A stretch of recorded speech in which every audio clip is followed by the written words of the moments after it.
Captain Juno Marshall stood on the bridge of the Nebula Voyager, her eyes scanning the vast emptiness of space. The ship had been drifting through a quiet region of the galaxy for days, following a faint signal that had been lost to time. It was a signal unlike any they had encountered before, weak, ancient, and mysterious. But there was something about it, something that made Juno feel this was no ordinary discovery.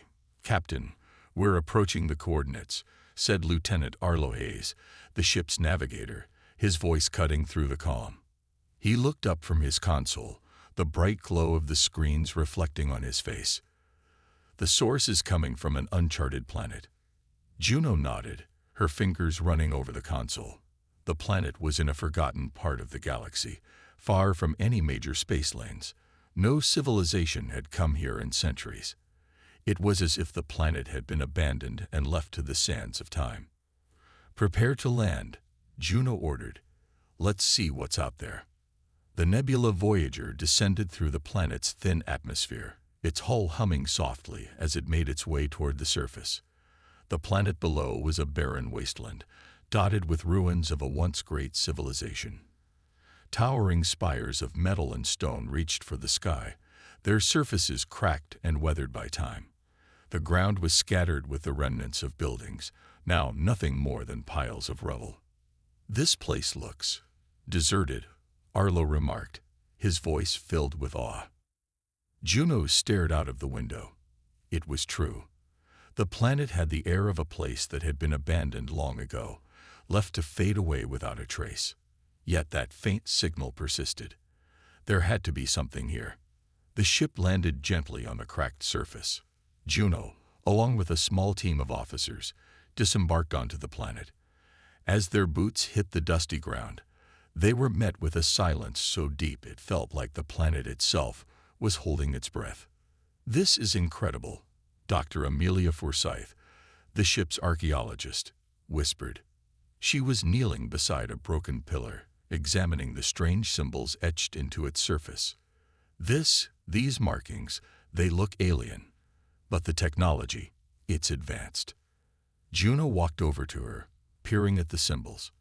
They were unlike anything she had seen before, sharp, intricate lines that suggested a deep understanding of the universe, as if the civilization that created them had unlocked mysteries far beyond any other species.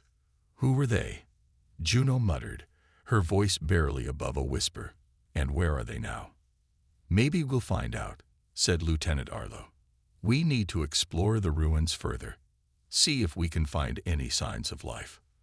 The team spread out, carefully searching the area for any signs of the planet's inhabitants. Hours passed, and they uncovered more strange remnants: broken machinery, decayed books, shattered holograms. It was clear that whatever had happened to this world, it had been catastrophic. And then, deep in the heart of the ruins, they found it, a hidden underground chamber. Its entrance was concealed by overgrown vines, but after clearing the path, they were able to enter. Inside, the walls were lined with more alien symbols, but this time they were accompanied by holographic displays that flickered weakly. Dr. Forsyth stepped forward, activating one of the displays with a touch. A soft hum filled the air as a series of images appeared before them. The images were blurry, distorted, but they told a story of a race. Tall, elegant beings with long limbs and glowing eyes. The Vithari, as they would soon learn, were a peaceful and advanced species. Their cities were once magnificent, their technology unmatched. The hologram flickered again, showing scenes of great destruction. Ships appeared, descending from the sky, and the Vithari were seen fleeing in fear. A war, it seemed, had torn their civilization apart, and in the final image, the last of the Vithari were shown, huddled together, their planet in ruins. The signal they had followed had been a cry for help, a desperate attempt to reach out to anyone who might listen. But the Vithari had been forgotten. Their cries had gone unanswered for centuries. Juno felt a heavy weight settle in her chest as she processed what she had just witnessed. "They're all alone," she said quietly. For the first time, the realization hit her. This was no ordinary discovery. This wasn't just a lost world. It was a race on the brink of extinction, left to die by every civilization that had come before them. They need help, Juno said, turning to her crew. We can't leave them like this. Her decision was clear, but the path ahead would not be easy. The Vithari had been abandoned, forgotten by the galaxy, but humanity would not turn their backs. This was their chance to make things right, to show the galaxy that compassion still mattered. And so, with the fate of the Vithari in their hands, the humans prepared to do what no one else had, protect the abandoned alien race that every other civilization had ignored. The ruins of Vithar stretched out before Captain Juno Marshall and her team, a sprawling city of stone and metal slowly being reclaimed by nature. The wind blew softly through the broken buildings, carrying with it the scent of ancient decay. But despite the desolation, Juno could feel a strange energy in the air, something waiting, something hidden. We need to be careful, Juno said, her voice firm as she glanced over her shoulder at the rest of the crew. We don't know what we're dealing with yet. Stay alert. Dr. Amelia Forsyth, the archaeologist, nodded, her eyes scanning the surrounding ruins with fascination. She had always dreamed of discovering lost civilizations, but nothing had prepared her for the reality of finding one so abandoned. The Vithari were gone, or so they thought, but there had to be some trace of life still left here. The signal they had followed had been a desperate cry for help, and Juno wasn't about to ignore it. They moved deeper into the ruins, passing cracked streets and broken structures. The air felt heavy, almost oppressive. It was as if the planet itself was holding its breath, waiting for something to happen. Captain, look at this, Lieutenant Arlo Hayes called from ahead. He was standing in front of a large stone archway that led into a darkened building. The archway was covered with the same alien symbols they had seen earlier, glowing faintly despite the years of neglect. Juno walked over and peered inside. The darkness within was thick, but a flickering light deeper inside suggested that something was still active. Let's go, she said. We'll check it out. As they entered the building, the air grew colder. The space was vast, a high-ceilinged hall with broken walls and shattered windows. But the light that flickered ahead grew brighter as they walked, revealing the central platform at the heart of the room. And there, in the center of the platform, stood a figure, a Vithari. The creature was tall and slender, with smooth skin that seemed to shimmer faintly in the dim light. Its eyes, glowing with a soft blue light, locked onto the humans as they entered. The Vithari's posture was tense, its body language defensive. Juno's heart raced. She had expected to find ruins, but seeing a living Vithari, one of the last of their kind, was something entirely different. The Vithari's voice echoed softly in the room, its tone hauntingly melodic, but also filled with uncertainty. Who are you? Juno took a step forward, her hands raised in a gesture of peace. We're humans, she said. We received a distress signal from this planet. We've come to help. The Vithari's eyes flickered with recognition, and it took a slow, cautious step toward them. Humans, it repeated softly, as if the word was foreign, distant. You are real. Juno nodded. Yes, we're real. We're here to help you. The Vithari's expression softened slightly, but there was still a deep sadness in its eyes. It is too late for us. We are too few. We don't think so, Juno replied. We've only just arrived. We've seen the signs, the destruction, the ruins. But there's hope. We're not going to abandon you. We'll help you rebuild, if you'll let us. For a long moment, the Vithari remained silent, its eyes searching Juno's face as though trying to understand if she was truly sincere. Finally, it spoke again, its voice tinged with both fear and hope. Rebuild. After so long, there is nothing left. The others are gone. We are the last. Not anymore, Juno said firmly. We're not leaving you. We'll do whatever it takes to protect you. The Vithari blinked, its gaze shifting to the others in the room. Dr. Forsyth, Lieutenant Hayes, and the rest of the crew. They had all gathered around, watching the exchange silently. Slowly, the Vithari's posture relaxed, and it took another cautious step toward them. "You are kind to offer," it said softly, "but many have come before you. They promised help, and they left." "Not us," Juno said. "We came here because we believe in something greater. You don't have to face this alone." The Vithari's glowing eyes seemed to soften at her words. It nodded slowly, as if considering the possibility for the first time in a long while. You are not like the others. You are different." Juno smiled. "We are." The Vithari looked down at its hands, then back at Juno. "Then, I will trust you." It was a fragile moment, one filled with uncertainty, but also the first glimmer of hope the Vithari had seen in years. For the first time, they weren't alone.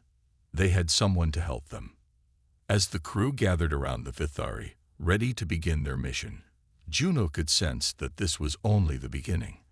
The road ahead would be difficult, and there was much to learn about the Vithari and the tragedy they had faced.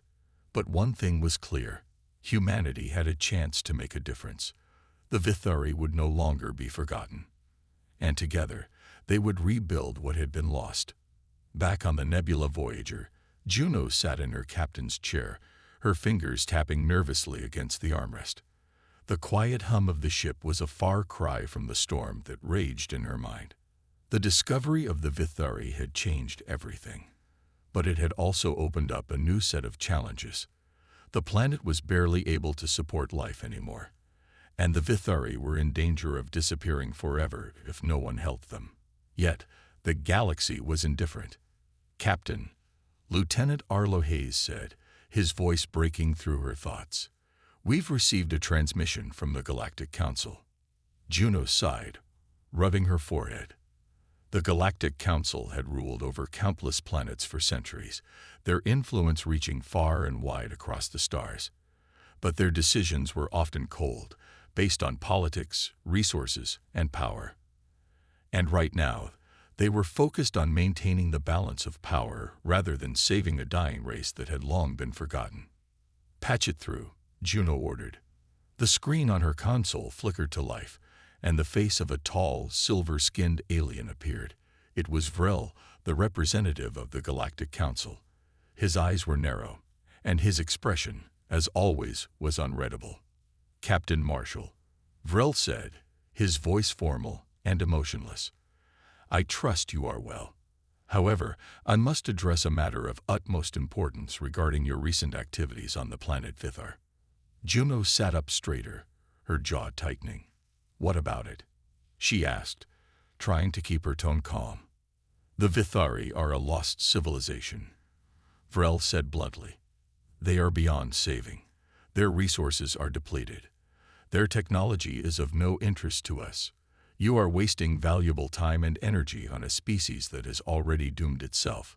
Juno's heart sank, but she refused to back down. "We've found survivors, Vrel. We found a way to help them. We can't just turn our backs on them." Vrel's expression didn't change. "Captain, you are new to this. The Vithari were once powerful, yes, but they chose isolation. Their refusal to engage with other civilizations led to their downfall. We cannot waste resources on a race that has shown no interest in maintaining galactic peace. The Council's decision is final. I advise you to return to your duties and leave the Vithari to their fate." The words hit Juno like a slap across the face. The idea of abandoning the Vithari, of leaving them to die alone on a forgotten world, filled her with a deep sense of unease. But the Council's power was overwhelming, and they rarely listened to dissent. "Vrel, I can't just ignore this," Juno said, her voice firm. "The Vithari are not a lost cause.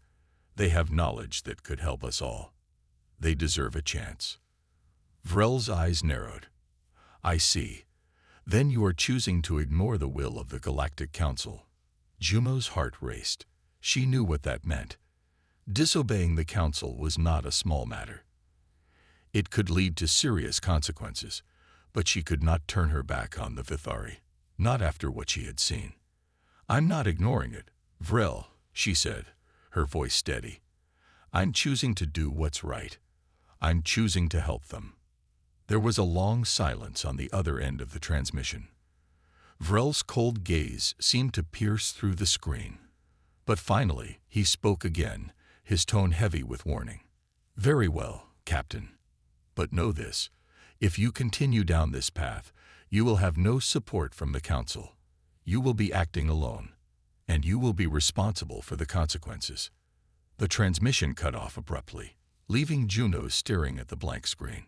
She could feel the weight of the Council's words pressing down on her. They had just made it clear. Helping the Vithari would come at a cost. Juno turned to her crew, her resolve hardening. "We're not backing down. We'll do this without the Council's help if we have to. The Vithari deserve better than to be abandoned." Dr. Amelia Forsyth stepped forward, her eyes full of determination. "Captain, we all knew this wouldn't be easy. But I agree. The Vithari have a right to survive, and we're in a position to help them. We're not going to let politics decide their fate." Lieutenant Arlo Hayes nodded, his jaw set. "We're with you, Captain, whatever it takes." Juno felt a sense of pride swell within her. Despite the Council's rejection, she had the support of her crew, and that was all that mattered. Together, they had made a decision to do what was right, not what was easy. "We'll contact other civilizations, if we have to," Juno said, her voice filled with determination. "We'll gather the resources we need. We're going to protect the Vithari, and we're going to make sure they have a future." As she looked at her crew, Juno felt a renewed sense of purpose. The road ahead would be difficult, and there would be many obstacles, but they were not alone, and they would fight for the Vithari, no matter the cost. The Nebula Voyager cruised through the galaxy, its engines humming steadily as the crew worked tirelessly to protect the Vithari. Juno stood at the helm, her eyes focused on the star chart before her. The Galactic Council had rejected them, but that only strengthened her resolve. If the galaxy wouldn't help, then they would have to find another way. "Captain," Lieutenant Arlo Hayes called from the navigation console.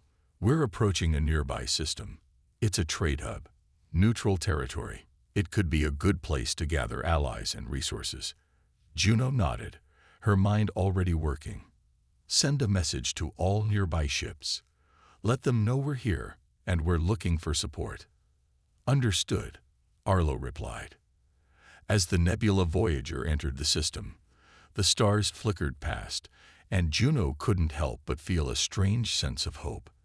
They weren't alone in the galaxy. She knew there were other races, other civilizations, that might be willing to help. The Vithari weren't the only ones who could benefit from their knowledge.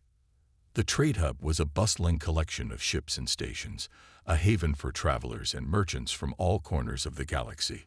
It was a place where many different species mingled, exchanging goods and stories. But Juno wasn't interested in trading. She was looking for something more, a cause, a reason for others to stand with them. As the Nebula Voyager docked at one of the smaller stations, Juno's crew disembarked, ready to begin their search for allies. The station was crowded, its corridors alive with chatter in dozens of languages. Juno felt a twinge of nervousness, but she pushed it aside. This was their chance. "Let's split up," she said to her crew. "We'll cover more ground that way.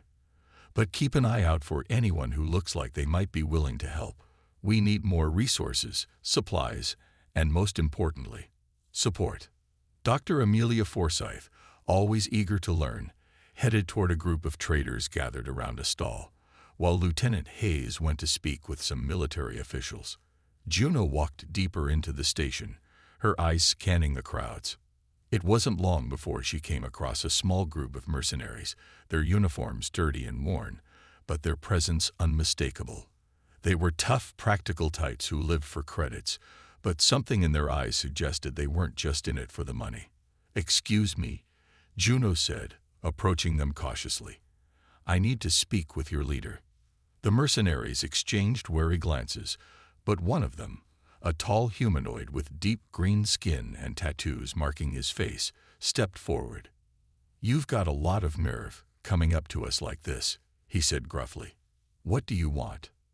Juno held her ground. "I'm looking for help. I need resources, soldiers, anything you can spare. There's a race on the brink of extinction, and we're trying to save them. The Vithari." The mercenary's expression shifted slightly, though it remained guarded. "The Vithari. I've heard the rumors.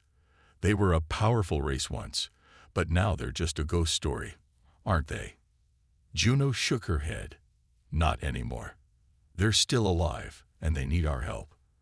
The galaxy may have turned its back on them, but we won't. We need your help."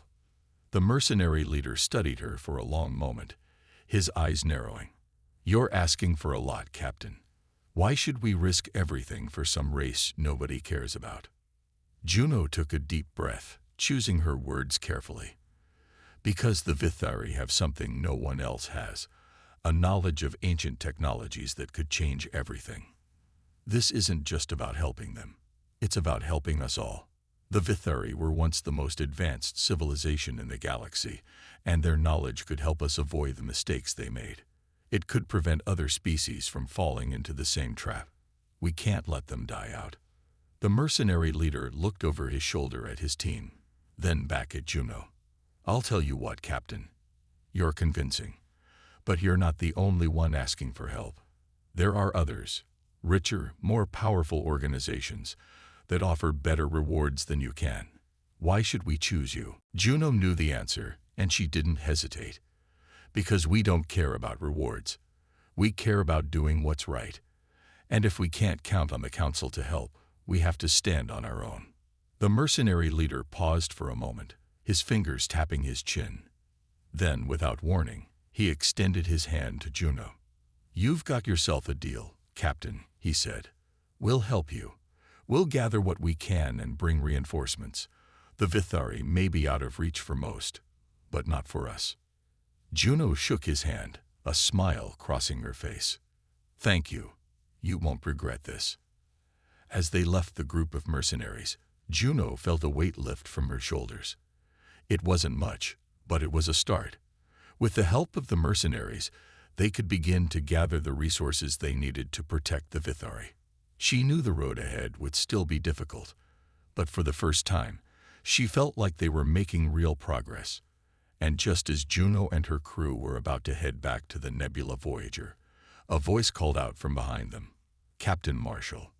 Juno turned, her heart skipping a beat as a familiar figure stepped into view. It was one of the most respected traders in the system, a powerful figure with influence in many parts of the galaxy.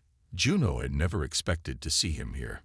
"I've heard what you're doing," the trader said, his voice low but filled with interest. "And I think you might be onto something. I want to help." Juno's eyes widened. It seemed the tide was starting to turn.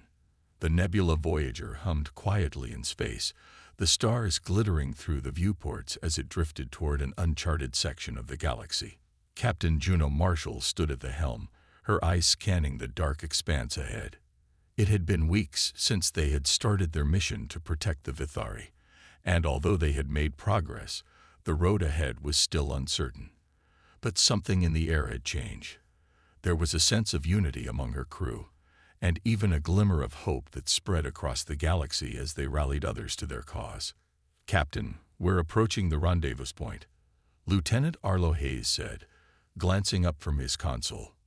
"Understood," Juno replied, her voice steady, but filled with anticipation.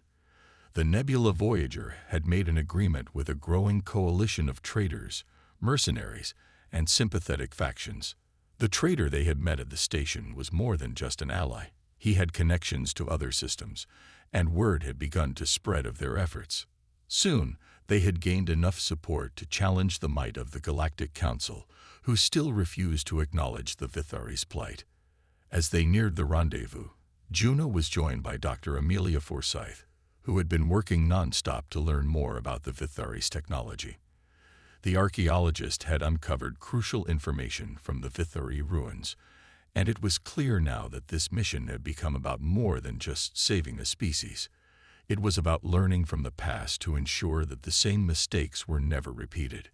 "We're getting some odd readings from the nearby asteroid belt," Arlo called out, his voice tinged with confusion. "It's as if something's moving within it. It's not natural." Juno's brow furrowed. "Could it be the group we're meeting?" "I don't think so, Captain," Arlo replied. "These readings are different. Whatever it is, it's not friendly." "Set a course to investigate," Juno ordered. "Stay alert, everyone." The Nebula Voyager slowly altered course, its engines purring as it made its way toward the source of the strange readings. As they neared the asteroid belt, the source of the disturbance became clearer. A large, heavily armed ship was moving through the belt at high speed. Its sleek design was unlike any ship Juno had seen before, and its black hull seemed to blend seamlessly with the surrounding asteroids. "Captain," Arlo said, his voice tense, "this ship isn't responding to hails. It's locked onto us." Juno's heart rate increased. They were outnumbered and outgunned, and the Nebula Voyager wasn't equipped to fight a battle like this. But she had no intention of running. She had a mission, and she couldn't let anything, least of all a hostile ship, stop her now. "Raise shields," Juno commanded. "Prepare to defend ourselves." Just as she said it, a voice crackled through the communication system. "Captain Marshall," a cold, commanding voice said. "This is Commander Varnock of the Dreadstorm. We have been sent to monitor your activities. The Galactic Council has no patience for the likes of you, but we've been given orders to make sure you don't interfere any further." Juno's grip tightened on the console. She recognized the name of the Dreadstorm. It was one of the Council's most feared warships, and Varnock was a ruthless commander known for his brutal efficiency. "I'm not interfering with anything, Varnock," Juno said, trying to keep her voice steady. "I'm doing what's right.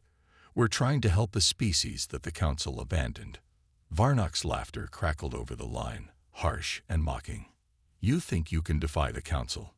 You're nothing but a fool. The Vithari are a relic of the past, and we won't allow you to waste any more resources on them." Juno's eyes narrowed. "You don't get it, Varnock. This isn't about resources.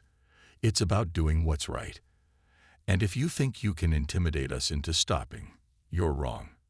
There was a moment of silence, and then Varnock's voice came through again, this time colder than before. "Very well, Captain. You want to play it this way. We will see how long you last." Without warning, the Dreadstorm fired a warning shot, its weapons charged and ready.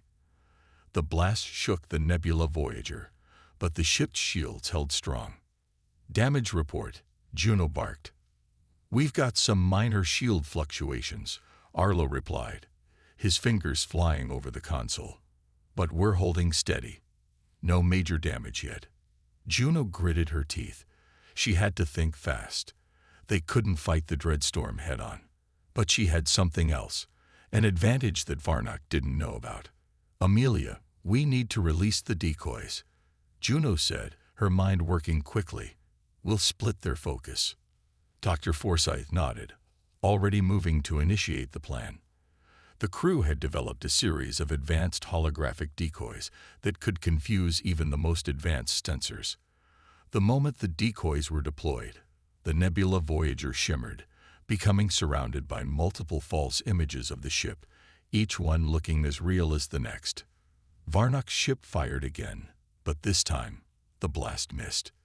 The decoys had done their job. The Dreadstorm was thrown into confusion as it struggled to lock on to the real Nebula Voyager. "Now, Arlo, full speed ahead," Juno shouted. The Nebula Voyager surged forward, weaving between asteroids and using the cover of the field to escape. Behind them, Varnock cursed loudly, but it was too late. They had bought themselves enough time. As the Nebula Voyager sped away, Juno's heart pounded in her chest. They had avoided a fight, but it was clear that the Galactic Council was not going to let them go easily. Varnock's warning had made it clear that they were willing to stop them at any cost. But they had taken the first step. They had gathered their allies, and now they had the strength to continue the mission. We'll be ready for whatever comes next, Juno muttered to herself, her resolve stronger than ever. The nebula Voyager was silent as it glided through space, the stars stretching out like an endless sea. Juno Marshall stood at the command console, her gaze focused on the holographic map before her. The mission to protect the Vithari was growing more dangerous with each passing day, but she couldn't stop now. They had come too far to turn back. "Captain, we're approaching the Vithari system," Lieutenant Arlo Hayes reported. "The star is stable for now, but we'll need to hurry. We don't know how long their planet can hold out." Juno nodded. "Understood. Let's make sure we're ready for anything. Prepare to drop out of hyperspace." Dr. Amelia Forsyth entered the command center, her face pale. She had been spending all her time studying the ancient texts and technologies of the Vithari, and the more she uncovered, the more urgent their mission became. "Captain," she said, her voice tight with worry, "the Vithari may not survive much longer. The planet's resources are so depleted that it's only a matter of time before they're wiped out completely. Their technology could help save them, but without proper resources, it's almost too late." Juno felt the weight of Amelia's words. They were running out of time, and the stakes were higher than ever. But they weren't giving up. Not yet. "Once we make contact, we'll need to move fast," Juno said. "We'll find a way to stabilize the planet, even if it means working with every ally we've made. The Vithari deserve a future." The nebula Voyager dropped out of hyperspace, and before them, the Vithari homeworld came into view. The planet was dark, almost lifeless, its once pristine surface scored by the ravages of time. The skies were a deep shade of red, and faint lights flickered from what remained of the cities below. It was a haunting sight, one that reinforced the urgency of their mission. The crew worked quickly to make preparations. The mercenaries they had gathered, and the trader who had promised his support were already waiting for them in orbit, ready to offer their assistance. But there was still no sign of the Vithari themselves. They had never been an easy species to find, and now, with their civilization on the brink of collapse, they were more elusive than ever. Juno's thoughts were interrupted by the sound of a signal coming through the ship's comms. "This is High Elder Thal of the Vithari," a voice crackled over the line. It was deep and echoing, the voice of someone who had lived through centuries of hardship. "You seek our aid, humans, but you are too late. The Vithari will fall. Our time is at an end." Juno felt a pang of sadness at the words, but she refused to give up. "Elder Thal, it's not too late," she said, her voice steady but filled with urgency. "We've gathered resources. We've brought allies. Together, we can save your people. Please, let us help." There was a long silence before the voice of High Elder Thal responded, this time softer, but still filled with resignation. "You are brave, Captain. But the Vithari have made their choices. We turned away from the galaxy long ago, and now we must pay the price. It is too late to reverse what has been done." Juno's heart sank, but she didn't let it show. "You don't have to do this alone. We're here to help you. We're not turning back, and we'll fight for your survival. Please, give us a chance." Another pause.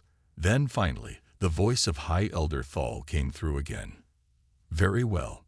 We will meet you at the coordinates you provided. But know this, Captain Marshall, even if we survive, there is no guarantee that your actions will be enough to save us. The Vithari have been forgotten by the galaxy, and there are forces who would rather see us gone than to see us return to power." Juno's jaw tightened at the mention of forces. She knew the Galactic Council had no interest in allowing the Vithari to rise again, but she refused to back down. "We're not giving up, Elder. We'll do whatever it takes to protect your people." The transmission ended, and Juno turned to her crew, determination burning in her eyes. "Prepare for landing. We've got one chance to make this right." The nebula Voyager descended toward the planet's surface, skimming across the barren landscape before settling down in a vast, open area just outside the remnants of a ruined city.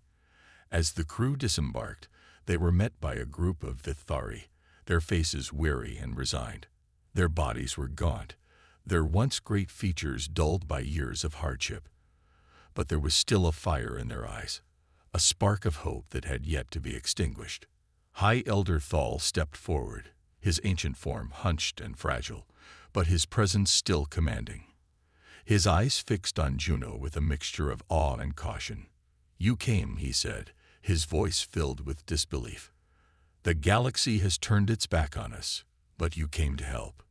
Juno nodded. "We're not going to abandon you. We'll do whatever it takes to make sure the Vithari don't vanish into history." The Vithari elders gathered around, and for the first time in many years, there was a sense of unity among them. The Vithari had been divided for so long, struggling to survive alone in isolation. But now, with the help of the humans, there was a chance to rebuild, to regain what had been lost. Juno looked around at her crew, at the mercenaries, traders, and allies who had gathered here.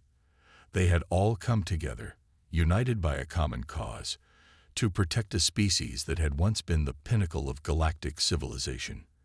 It wasn't just about the Vithari anymore. It was about hope, about standing up for what was right, no matter the odds. "This is just the beginning," Juno said, her voice resolute. "We're going to make sure the Vithari have a future." As they began to work together to rebuild the planet's resources and stabilize their environment, Juno knew that their battle was far from over. But this was the tipping point, the moment when everything began to change. And no matter what came next, she would fight to the end to ensure that the Vithari survived. The air on the Vithari homeworld was heavy with the scent of the planet's dying resources.